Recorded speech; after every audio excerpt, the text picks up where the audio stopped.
हाय beautiful soul, स्वागत आहे तुमचं आपल्या चॅनलवर. रीडिंग सुरू करण्यापूर्वी आपण थोडंसं एनर्जी क्लिन्झिंग करूया. एक दीर्घ श्वास घ्या आणि हळूहळू सोडा. कल्पना करा की एक सुंदर पांढरा आणि सोनेरी प्रकाश तुमच्या आजूबाजूला पसरत आहे. हा प्रकाश तुमच्या ओरामधील सर्व नकारात्मकता, चिंता, भीती आणि जड ऊर्जा दूर करत आहे. डिवाइन प्रोटेक्शन आणि पॉझिटिव्ह एनर्जी तुमच्या भोवती निर्माण होत आहे. मी युनिवर्स, स्पिरिट गाईड आणि डिवाइन एनर्जीला विनंती करते की या रीडिंगमध्ये जे संदेश येतील ते सर्वांच्या सर्वोच्च कल्याणासाठी असू देत. चला तर मग ब्युटिफुल सोल्स, पाहूया तुमच्यासाठी जुलै महिना 2026 काय घेऊन येत आहे. तुमची ऊर्जा कशी राहील, कोणते महत्त्वाचे संकेत दिसू शकतात, काय बदल दिसू शकतात आणि दैवी शक्ती तुमच्यासाठी कोणता संदेश घेऊन येत आहे. आता तुमच्या नजरेसमोर असलेल्या कार्ड्सकडे, माझ्या हातांवर लक्ष केंद्रित करा. तुमची एनर्जी कनेक्ट करा. चॅनलला सबस्क्राईब करून तुमची एनर्जी म्हणजे ऊर्जा एनर्जी एक्सचेंज करा. एक लक्षात ठेवा की एनर्जी एक्सचेंज केल्याशिवाय रीडिंग व्यर्थ आहे, हे लक्षात असू द्या. चला तर मग जाणून घेऊया. नमस्कार वृश्चिक राशी, स्वागत आहे तुमचं. आता आपण पाहूया तुमची या महिन्याची ओव्हरऑल एनर्जी म्हणजेच मुख्य ऊर्जा काय असणार आहे. तर जुलै महिन्यात तुमच्या आयुष्यात एक प्रचंड मोठा मानसिक बदल आणि नवीन सुरुवातीची ऊर्जा घेऊन येत आहे. महिन्याच्या सुरुवातीला ग्रहांची स्थिती संत असली तरी टॅरोमधील द फूल कार्ड दर्शवते की तुमच्या जुन्या चिंता सोडून अगदी नव्या उत्साहाने तुम्ही पुढे जाणार. संभ्रम दूर होऊन विचारांमध्ये कमालीची स्पष्टता येईल. 16 जुलै नंतर भाग्य तुम्हाला प्रत्येक पावलावर साथ देणार आहे. आता तुमचं करिअर आणि नोकरी काय सांगते या महिन्याबद्दल. तर हा महिना तुमच्या करिअरला एका सर्वोच्च शिखरावर घेऊन जाऊ शकतो. 4 जुलै रोजी होणारा शुक्राचा राशीबद्दल आणि टॅरोमधील द एम्प्रेस कार्डचा शुभ संकेत, या दोन्ही गोष्टी मला दर्शवतात की तुमच्या ऑफिसमध्ये तुमचे वर्चस्व, मान सन्मान आणि अधिकार वाढतील. तुमच्यातील नेतृत्व गुणांचे कौतुक होईल. जर तुम्ही नोकरी बदलण्याचा किंवा नवीन व्यवसाय सुरू करण्याचा विचार करत असाल तर हा काळ अत्यंत भरभराटीचा ठरणार. तुमची आर्थिक स्थिती आणि पैसा काय सांगतो.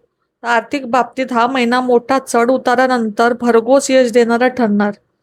महिन्याच्या सुरुवातीला 7 जुलै पासून बुध वक्री होत असल्यामुळे आणि द 5 ऑफ पेंटिकलच्या या प्रभावामुळे अचानक काही मोठे खर्च समोर येऊ शकतात किंवा पैशांची चणचण भासू शकते, परंतु हा त्रास तात्पुरता असणार आहे. महिन्याच्या उत्तरार्धात एस ऑफ पेंटिकल या ऊर्जेमुळे धनागमनाचे नवे मार्ग मोकळे होताना दिसत आहे. जुने अडकलेले पैसे मिळतील आणि दीर्घकालीन फायद्याची नवीन संधी चालून येईल. प्रेम संबंध म्हणजेच जे सिंगल आणि कपल आहेत, जे ऑलरेडी नात्यामध्ये आहेत, त्यांच्यासाठी हा महिना काय सांगतोय. तर प्रेम संबंधाच्या बाबतीत हा महिना तुम्हाला जमिनीवर आणणारा ठरणार. म्हणजेच काय, तर सध्या तुमच्या मनात नात्याला घेऊन खूप कल्पना विलास, अपेक्षा किंवा भ्रम असू शकतात. सिंगल समोर एकापेक्षा जास्त पर्याय असू शकतात, ज्यामुळे नेमकी निवड कशी करावी याबद्दल तुमचा गोंधळ उडेल. 27 जुलैला शनी वक्री होत असल्यामुळे नात्यात वरवरचे आकर्षण संपून भावनिक सुरक्षितता आणि गांभीर्याला अधिक महत्त्व येईल. आता लग्न आणि विवाह योगाबद्दल आपण पाहूयात. विवाह इच्छुक लोकांसाठी हा महिना सकारात्मक पण गुप्त हालचालींचा राहील. गुरुची शुभ दृष्टी तुमच्या राशीवर असल्यामुळे योग्य स्थळे येण्याचा योग आहेत. तथापि द हाय प्रिस्टेस हे कार्ड मला सूचित करते की सध्या विवाहाशी संबंधित निर्णय किंवा बोलणी गुप्त ठेवणे अधिक फायदेशीर ठरेल. घाईघाईत कोणताही निर्णय न घेता योग्य वेळेची प्रतीक्षा करा. जर लग्नाचे स्थळ आले असेल तर कोणा नातेवाईकांमध्ये चर्चा करू नका आणि कोणाला सांगूही नका जोपर्यंत गोष्टी पुढे जात नाही तोपर्यंत. कुटुंब आणि नाती काय सांगते या महिन्यात. तर कौटुंबिक आघाडीवर संमिश्र परिणाम मिळतील तुम्हाला.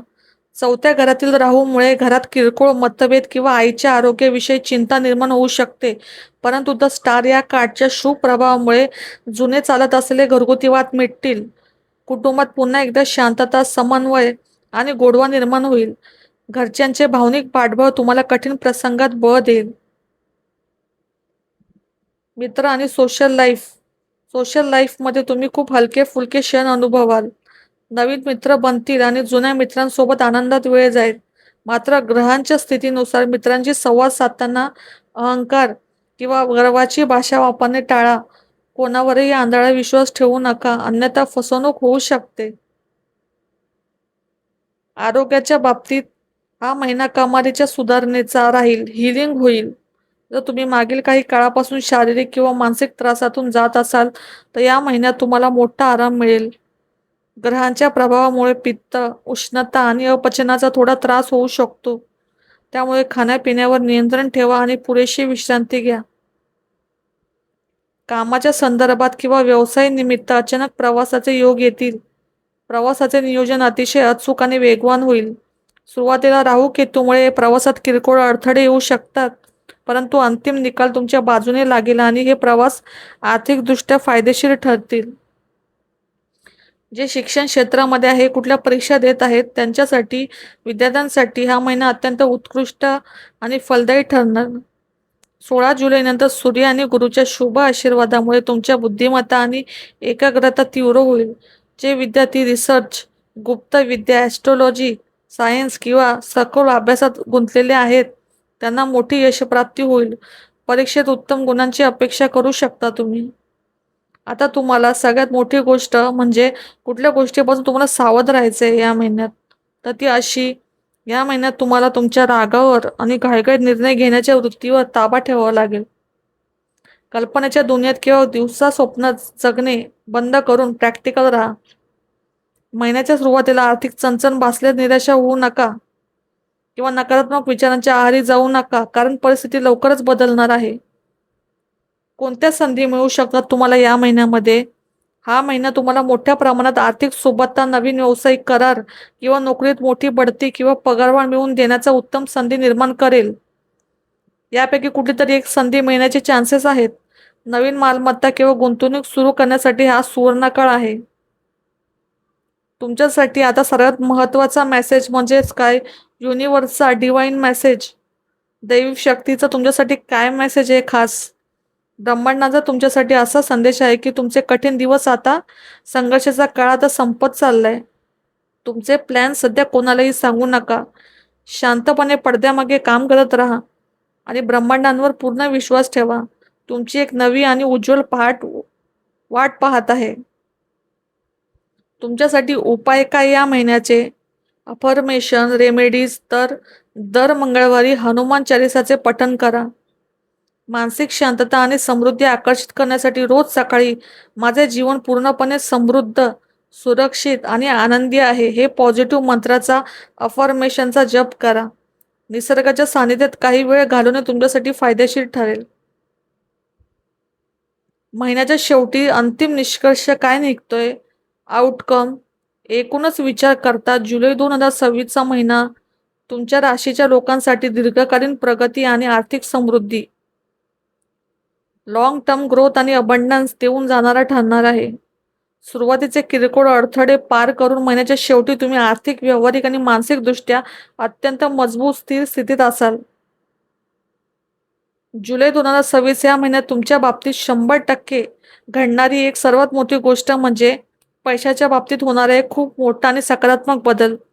जर गेल्या काही दिवसापासून तुमची आर्थिक स्थिती डळमळीत असेल, पैशाची चणचण भासत असेल किंवा कामात सतत अडथळे येत असतील, तर या महिन्यात ती सर्व चिंता पूर्णपणे मिटणार.